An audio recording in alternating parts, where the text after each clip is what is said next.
கோதுமை ரவையை என் கையில் பார்த்ததும் உப்புமா செய்ய போகிறேன்னு நினச்சி யாரும் ஓடி போயிடாதீங்க. உப்புமா செய்யக்கூடிய இந்த ரவையை வச்சு ஒரு வித்தியாசமான டெசர்ட் தான் இன்றைக்கி நாம் பண்ண போகிறோம்.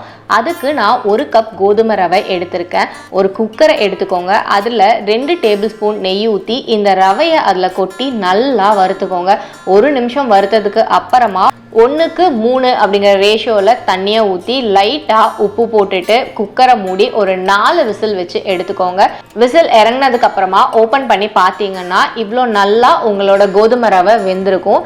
இப்போ ஒரு பேன் எடுத்துக்கோங்க. அதில் 2 டேபிள் ஸ்பூனுக்கு நெய் சேர்த்து உங்களுக்கு பிடிச்ச நட்ஸை வறுத்து எடுத்துக்கோங்க. நான் இங்கே முந்திரி, பாதாம், அதுக்கப்புறம் கிஸ்மிஸ் எடுத்திருக்கேன். இதை வறுத்து எடுத்துட்டு மீதி இருக்கிற நெய் கூட எக்ஸ்ட்ராவாக இன்னும் ஒரு 2 டேபிள் ஸ்பூன் நெய் சேர்த்து நம்ம வேக வச்சிருக்கோம்ல கோதுமை ரவை, அதை இதில் எடுத்து கொட்டி நல்லா கிளறிக்கோங்க. இப்படி பேனில் ஒட்டாமல் வர அளவுக்கு அதை நல்லா மிக்ஸ் பண்ணதுக்கு அப்புறமா எந்த கப்பில் நீங்கள் கோதுமை ரவை எடுத்தீங்களோ அதே கப்பில் 1 கப்புக்கு நாட்டு சர்க்கரை, அப்படி இல்லைன்னா துருவன வெல்லம் எடுத்து இது கூட சேர்த்துக்கோங்க.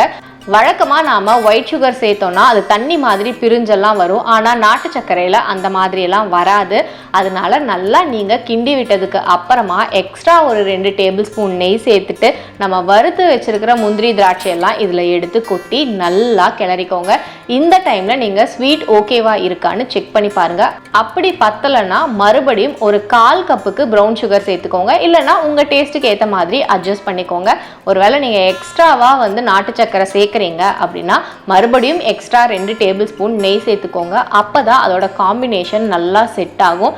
இப்போ இது நல்லா சூடாக இருக்கும் போதே இந்த மாதிரி ஒரு கிண்ணத்தில் எடுத்து போட்டு இப்படி திருப்பி கொட்டினீங்கன்னா அழகாக ஒரு ஷேப்பில் உங்களுக்கு கிடைக்கும்.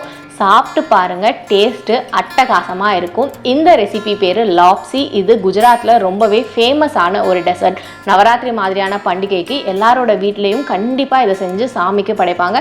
நீங்களும் உங்கள் வீட்டில் நிச்சயமாக ட்ரை பண்ணி பாருங்கள். நீங்களாக சொல்லாத வரைக்கும் இது கோதுமை ரவையில் தான் செஞ்சது அப்படிங்கிறத உங்கள் வீட்டில் இருக்கிற யாருனாலையுமே கண்டுபிடிக்க முடியாது.